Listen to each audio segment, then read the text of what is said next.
మంత్రివర్యులు గౌరవనీయులు కేటీఆర్ గారు సనత్ నగర్లో ఒక ఎస్టీపీని సందర్శించి మేము 32 ఎస్టీపీలు ఈ హైదరాబాద్ సిటీలో కట్టాము, మరి నాలాల ద్వారా వచ్చేటువంటి మురికి నీళ్ళని ప్రక్షాళన చేసి శుద్ధి చేసి మూసీలకు వదిలడానికి అని చెప్పి చెప్పడం జరిగింది.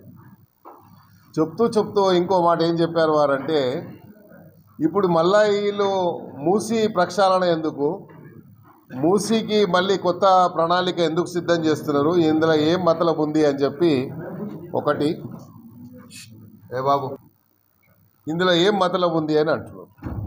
నేను సూటి ప్రశ్న అడగదలుచుకున్నాను.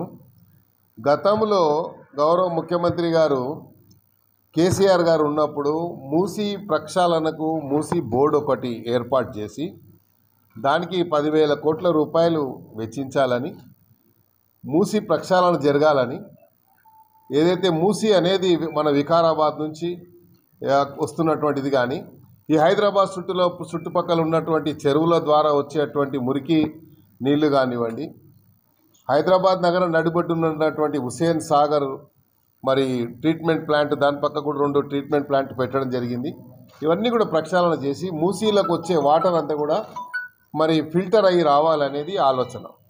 అయితే మూసీ నదిలో ఉన్నటువంటి కొన్ని అన్యాక్రాంతమైనటువంటి ప్రాంతాలని అప్పట్లోనే ప్రభుత్వం ప్రత్యేకంగా ఒక ప్రణాళిక సిద్ధం చేసుకొని సుమారు 12,000 మందిని బెనిఫిషరీస్ని ఐడెంటిఫై చేయడం జరిగింది.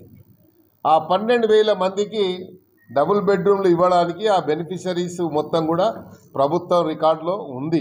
నేను అనుకుంటా మరి పబ్లిక్ డొమైన్లో కూడా ఉండొచ్చు, ఎందుకంటే అప్పుడు ప్రభుత్వమే సోషో ఎకనామిక్ సర్వే చేసింది కాబట్టి పబ్లిక్ డొమైన్లో కూడా ఉండొచ్చు. కానీ ముఖ్యమంత్రి గారు ఇప్పుడు రేవంత్ రెడ్డి గారు ముఖ్యమంత్రి అయిన తర్వాత ఆ సంఖ్య పెరిగింది కాబట్టి మొన్న జరిగినటువంటి రివ్యూ మీటింగ్లో ముఖ్యమంత్రి గారు చాలా కేటగిరికల్గా చెప్పడం జరిగింది.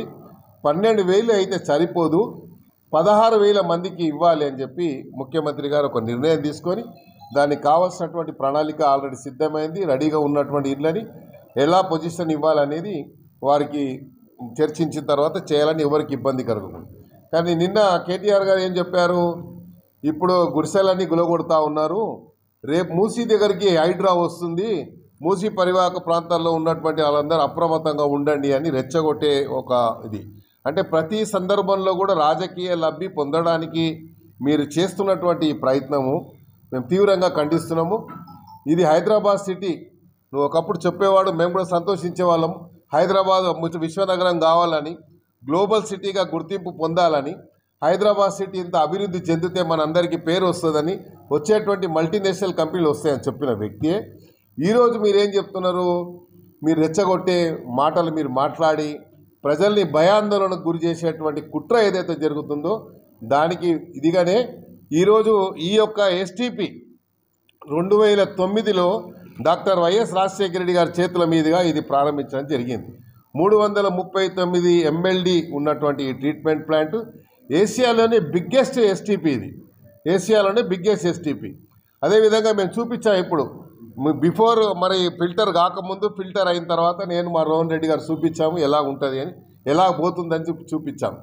మీరు మొదలుపెట్టినటువంటి ఎస్టీపీలు చూసినట్టయితే 32 ఎస్టీపీలకు సంబంధించి సుమారు 4,000-6,000 కోట్ల రూపాయలు దీనికి మీరు పెట్టి, మరి అప్పుడు మేము అడగాల్సింది కదా, నేను అప్పుడు అసెంబ్లీలో కూడా దీని మీద క్వశ్చన్ వేశాను, మీరు ఎన్ని ఎస్టీపీలు కడుతున్నారు, ఎస్టీపీలు ఎప్పుడు మొదలవుతాయి, ఎప్పుడు చేస్తారని చెప్తే సుమారు 6,000 కోట్ల రూపాయలు దానికి అప్పుడు కేటాయించి మీరు ఇప్పుడు మొదలుపెట్టి ఇప్పటి వరకు చేసింది ఏంటి అంటే ఓన్లీ 5 మాత్రమే ఎస్టీపీలు. ఇప్పుడు ఇంకొక 6 నెలలు అయితే అవి 5 మొదలవుతాయి, మిగతా మాత్రం ఎక్కడ వేసిన గొంగళ అక్కడే ఉంది. కాబట్టి ముఖ్యమంత్రి గారు ఆలోచించి మిగతా ఎస్టీపీలు కూడా మీరు మొదలుపెట్టి వదిలేసినా కూడా దానికి ఎక్కడో ఒక దగ్గర మళ్ళీ ప్రారంభించి హైదరాబాద్ సిటీలో ఉన్నటువంటి చెరువులు కానీ, కుంటలు కానీ, నాలాలు కానీ వచ్చే వాటర్ అంతా కూడా ఫిల్టర్ అయ్యి మూసీలో కలవాలనేదే ప్రభుత్వం ఒక లక్ష్యం. కాబట్టి ఇలా చేస్తుంటే మీరు దీన్ని రాజకీయం చేస్తున్నారు కాబట్టి మేము తీవ్రంగా ఖండిస్తున్నాం. ఇప్పటికైనా కేటీఆర్ లాంటి వాళ్ళు చెప్పే ముందు మీరు, అందుకే ఎప్పుడైనా మా ముఖ్యమంత్రి గారు చెప్పారు, లేకుంటే మంత్రులు చెప్తున్నారు, మీరు ఒక నిర్మాణాత్మకమైనటువంటి సజెషన్స్ ఇవ్వండి, కన్స్ట్రక్టివ్ రోల్ ప్లే చేయండి. You have lot of opportunity to play the role, but unfortunately మీరు అది చేయకుండా కేవలం మాత్రం ముఖ్యమంత్రి గారిని ప్రభుత్వాన్ని ఎంతసేపు ప్రభుత్వం ఏది చేసినా దాని మీద నిలదీసి దాన్ని తప్పుడు సమాచారాన్ని ప్రజలకు అందించేటువంటి ప్రయత్నం ఏదైతే చేస్తుందో అందుకని మేము ఈరోజు ఈ కార్యక్రమం పెట్టుకున్నాం. మీరు మొదలుపెట్టిన మిగతా 28, 27 కూడా మేము విజిట్ చేసి మేము చూపిస్తాం, మీడియా ద్వారానే చూపిస్తాం. మీరు ప్రజల్ని తప్పుదో పట్టించడానికి నిన్న ఒక ఎస్టీపీ విజిట్ చేసి ప్రజల్ని మిస్గైడ్ చేస్తున్నారు హైదరాబాద్ సిటీ ప్రజలని చెప్పడానికే ఈ కార్యక్రమం తీసుకున్నాం. చేసేటువంటి మంచి కార్యక్రమాలకు భాగస్వాములు కావడానికి మీరు కూడా ప్రయత్నం చేయాలని మేము డిమాండ్ చేస్తున్నాం, రిక్వెస్ట్ చేస్తున్నాం. ఎవరికైతే ఇండ్లు పోతున్నాయో ఒకవేళ హైడ్రా గురించి మీరు చెప్తున్నారు కాబట్టి పేద ప్రజల ఇండ్లు గులగొట్టొద్దని ముఖ్యమంత్రి గారు చాలా క్లియర్గా చెప్పారు. వాళ్ళకు ఆల్టర్నేటివ్గా డబుల్ బెడ్రూమ్లు తీయాలని చెప్పారు కాబట్టి మేము కూడా ముఖ్యమంత్రి గారికి పేద ప్రజల పక్షాన మేము కూడా ఉన్నాం. వాళ్ళ ఇండ్లు తీయొద్దు కొట్టొద్దని మేము కూడా చెప్పినాం. ముఖ్యమంత్రి గారు కూడా అదే ఆదేశాలు ఇచ్చారు. ఎవరి పడతాలు కొట్టమని చెప్పలేదు. తీసిన వారికి, ఎందుకంటే చెరువు కుంటలలో ఉంటే రేపు అకాల వర్షాల వల్ల ఎప్పుడైనా క్లౌడ్ బర్స్ట్ అయినా కూడా ఇంత పెద్ద ఎత్తున అకాల వర్షాలు వస్తే వాళ్ళ ప్రాణాలకు ముప్పు కలుగుతుంది, ప్రాణ ఆస్తి నష్టం జరగొద్దు అనేది ముఖ్యమంత్రి గారి యొక్క కన్సర్న్, వారి ఆలోచన. కాబట్టి అది అర్థం చేసుకోకుండా మీ గుడిసెల గులగొడుతున్నారు, మీకు అది చేస్తున్నారు అని చెప్తున్నారు. పోయిన వాళ్ళందరికీ కూడా ముఖ్యమంత్రి గారే వారి చేతుల మీదుగానే తప్పకుండా వారికి డబుల్ బెడ్రూమ్ దొరుకుతుంది. ఎలాంటి భయాందోళన మీకు గురి కావద్దు. Thank you.